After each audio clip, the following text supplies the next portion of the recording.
Greetings, this is Griff Ruby, the Nostalgia Catholic, with yet another Isaac Asimov short story. This one appears on pages of another magazine, Space Science Fiction. Apparently this is the only issue of this magazine that has a story by Asimov. This is one coming, the picture, however, nothing to do with Asimov's story. So, once again, Asimov is in here under the category of novelettes. So there you have it, novelettes. It says Youth by Isaac Asimov, page 66. Okay, so now, is there any difference in the text? I did not observe any, beyond the bare fact that there's, of course, the publisher's blurb, which I can read now. And it goes like this. And I'll just read it. It says, Red and Slim found the two strange little animals the morning after they heard the thunder sounds. They knew that they could never show their new pets to their parents. The story comes in some 14 chapters, and they're all numbered. Originally, with Roman numerals, when they got put in the book, they got just normal numbers as most people know them. Plus, the first one hadn't been numbered with any numerals. In the book, it had one. So, that seems to be the extent of the textual difference. Now, there are a few pictures, 3 in fact, but I'm going to hold off showing those for a reason that will be made later on. So, this was the first of his stories that would come to be gathered up into another collection here. His first collection of short stories, The Martian Way and Other Stories. 4 Tales of Space. Look at that. 4 Tales of Space. So, pretty cool, huh? That was The Martian Way. His first collection of short stories that are not, that don't kind of go together in some way. The robot stories all kind of have the theme of robots and robotics and the 3 laws of robotics, and a lot of them feature Susan Calvin, and most of the rest feature Powell and Donovan, and it was easy to put Susan Calvin, at least one, in some of the others, especially by turning Powell and Donovan into field test engineers, which is exactly what they were, and so forth. So you could put together make a fairly reasonable fix-up, and there was iRobot. Fix-ups seemed to be a bit of a thing in the early 50s when science fiction hardcover books were just barely getting started to come out. So, for example, Ray Bradbury's The Martian Chronicles or The Illustrated Man, are other examples of fix-ups, where you just put together a bunch of stories and try to weave them together. So those kind of went together, or else you'd have Asimov's Foundation series, which technically could be still also considered a fix-up, but there the pieces much more aptly fit together, and so it was a little less of a tweaking to turn that into the volumes that it became. Whereas here, The Martian Way, for the first time, multiple shorter stories, somewhat shorter, there's only 4 in here, and they're all unrelated to each other. So they're just as if they were written by different people, even, but they are all written by Isaac Asimov. And Youth is the very first one to make its appearance in many of the magazines, but the others will be not far behind because they have to be fairly new here. At any rate, so what happens in Youth? Well, you have these 2 sons. One is simply nicknamed Red, and the other one is nicknamed Slim. You have their fathers. The father of Slim is an astronomer who comes from the big city. It seems a little odd. I would think an astronomer would want to be out in the country where he could go out back and look and see the stars better, but he's in the city. Well, maybe that's where the university is. He's a professor at the university. And you have the father of Red, who is an industrialist, and he wants to he's the one who lives out in the countryside, which again seems a little odd. I should think an industrialist would want to be near his factory or some such thing like that. But he's out in the countryside, and Red really gets to explore the countryside where all kinds of little wild animals will typically be found, and he'll sometimes adopt them as pets. And oh, how life was when we didn't all sit there looking at phone machines all the time. People had pet rats they find, and rabbits and lizards, and they keep them as pets for a while. So, and so many other things. The circus is a big deal. It is part of the story even here. Because you see, Red has found a couple of animals. Well, there's two more main characters. They're simply called the Explorer and the Merchant. And it's funny how they seem to come in pairs. You have Red and Slim, they're the main people. You have their fathers, the Industrialist and the Astronomer. And then you have another pair of beings, the Explorer and the Merchant. And meanwhile, there's two other characters in the story that barely appear. The wife of the Industrialist, because they went to the home of the Industrialist in the countryside, so Red and Slim are discovering each other and becoming friends and stuff. And there's also a cook who gets a little angry along the way for reasons that, at any rate. So they find a couple of little animals, and they've caught them, but for some reason they don't want to tell their parents about these animals. And meanwhile, Red and Slim are just kids who don't seem to be aware that the world was ever anything different than what's around them now, and they look around, and there's ways to play, and that's what they're doing.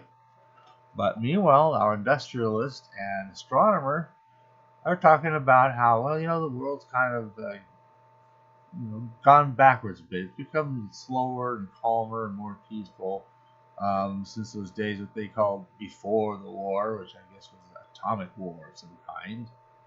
So, but that was way back when. Now, what's afterwards, things are peaceful. The road doesn't go anywhere because it's got to go nowhere to go. You could just be an old man sitting on his doorstep or in front of his little cabin in the mountain and just enjoy the sunshine and nothing need to change here. I could just be happy just the way I am, But it's kind of a decline, and even the Astronomer is pointing out the Industrialists. Now, you're successful, but I think you're not as successful as your father was. That's no insult. It's just a bare brute numeric fact, and and he in turn wasn't even as successful as his father was, and who knows, and whether your son will even catch up to you. And this seems to be this decline. Every year we get fewer students in our university, and it's just this decline. It hasn't got anywhere to go. It's like they gave up. They kind of turned their back on trying to, get anywhere or do anything anywhere. They're just surviving and trying to be comfortable and keep themselves amused. Sounds like some of the heavily roboticized planets in some of the Elijah Bailey and Daniel Olivaw series. You get to Aurora, especially at Solaria, where they're just that's their existence. A decline, a slow but steady decline. So, and then you see the ends of all of that in the Foundation and Earth, where they visit some of these planets, and Aurora. There isn't even anybody alive there anymore. Just these feral animals. So it's just there's definitely a decline. But there's this sort of a psychic communication, mentality, telepathy, or something. And they're having to, there's somebody that's coming to talk to them from another planet, a different kind of being. But somehow they haven't shown up yet, so they're kind of worried about that. But the kids are having lots of fun with these couple of animals they caught, and they're trying to find them something to feed. Try those ones. Here's some grass. No, they don't usually eat grass. How about some meat? So Red steals some meat. Makes Cook very angry because Cook was going to use that meat for their lunch. Now that's not going to happen because Red stole the meat. offering it to the little animals he had in a little bird cage. Meanwhile, the animals are, well, I think it gradually comes out the animals came from space. They came in some kind of a spaceship. And they were, in fact, the ones who wanted to talk to the industrialist and the astronomer. But somehow they're too busy being little animals in a bird cage, which Red and Slim kept with the idea that, these animals are kind of smart and clever, and I've never seen anything like them. Maybe we could show them off and make them part of a circus act. How would you like to join the circus, Slim? And Slim's, well, I don't know. I mean, astronomer's pretty good work. Ah, astronomer, bah! You want to join the circus? Yeah, okay, yeah, I want to join the circus. Run off with the circus. I mean, these are days when run off with the circus is actually something that sounds good to a kid. Wow, different times. Because circuses are about animals, like when they used to have elephants, man, they've only recently stopped having elephants, and I mean, it's only a matter of time before the other animals, one by one, are no longer seen in circuses. But the animal acts are a big deal, and I think in a way, the circuses themselves. I mean, you can only do so much with trapeze acts and human cannonballs and other such things, and clowns, which now even clowns are no longer, it was a saying, nobody likes clown anymore. They don't want to eat them because they taste funny. Yeah, okay. So, at any rate, that in a nutshell is the story, and there is a reason that he wanted this story re-included in a book, which, it's not that it was that terribly great of a story. That's why it's in space science fiction. Like I said, Asimov never wrote anything else for this magazine at all. But he gave youth to them, I guess, because he couldn't sell it other places more to his liking. But he could sell it here, and they were happy to get an Asimov story. And it's not a totally bad story. It's kind of cute. The thing is, it all builds towards a nice little twist at the end. And here's where things could go wrong. Not with the story itself, but if you don't want any more spoilers, and it's a very big spoiler, huge spoiler, and then you see, and that is, I'd say stop right here if you don't want to insert major spoiler. That will ruin the one big surprise twist at the end of the story. You stopped? Okay. I'm going to go on. The spoiler is in the artwork. It's also in the final lines of the story, the final chapter, which is about 3 sentences long or something, and maybe one more sentence at the very end of the chapter before, and that's it. But the spoiler all along, kind of ruining the story, the surprise of the story, I should say, all along is the artwork. I have refrained from showing the artwork, which, as you see in a book, you don't have the artwork anymore. You just have the text. But in the story, you have the artwork. And the artwork gives it all away. And this is why. Here's this being. Nice, friendly-looking person. Right? Oh, doesn't he look like your best friend? I mean, yeah, I had a friend who looked like him, didn't I? Those lovely red tentacles. And if you look carefully, you can see he's got a couple of little, little critters he's caught. Ah, they seem to be humans, maybe in spacesuits or something. The explorer and the merchant, by the way. Now, this picture is kind of neat. It kind of combines as a two-pager. Part of this creature spills, you see some of his tentacles somewhat in ghostly form on the other page. As the other page kind of translates more to what you might think or expect from the story as just the text, you see this kid, and he's caught a lizard, and maybe from the tail out the back of his other hand, there might be another lizard in there. So he's caught a couple of little, kind of mousy, lizardy kind of critters in the background. It's in the countryside, yet you got rockets taking off, so it's kind of futuristic. But there's our little friendly animal. And once again, Another picture. Here's our two little critters in the bird cage being looked at from the outside by Red and Slim. So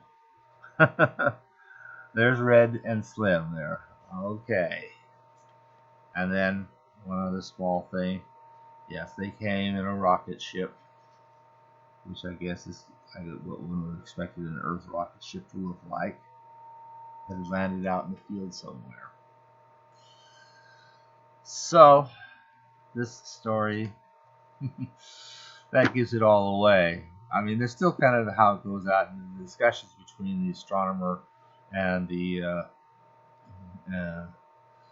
industrialist are kind of interesting, kind of the usual sort of Asimovian social commentary. So it's actually kind of nice to get some of that spelled out in a way that usually is more indirectly implied in most other places. And the two little kids of Red and Slim, they're so like little kids as we know them, except their tentacles are a little bit, redder and their eyes a little bit longer, on little stalks. So, assuming they blink, I don't know. It doesn't say that they do.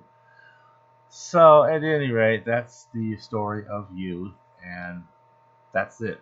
Like I say, the big surprise at the end is Red and Slim. They carefully conceal in the text, is that Red and Slim are these crazy creatures, and the little critters they caught were human astronauts. Like I say, the artwork gives it away, so that really ruined the effect. It's like, this story needs to be reprinted as quickly as possible without the artwork, so that then the surprise at the end can really be as the intended surprise at the end is supposed to be. So I think that's why it's okay. It's a decent story, but in comparison to the others, it's a lesser story. Of the four stories in The Martian Way and other stories for Tales of Space, it's I think the weakest of the four. But you can see why there was a particular necessity to strip it from its original location and put it without its artwork. So, kind of interesting detail. Well, that's all I have for that. Thanks for listening.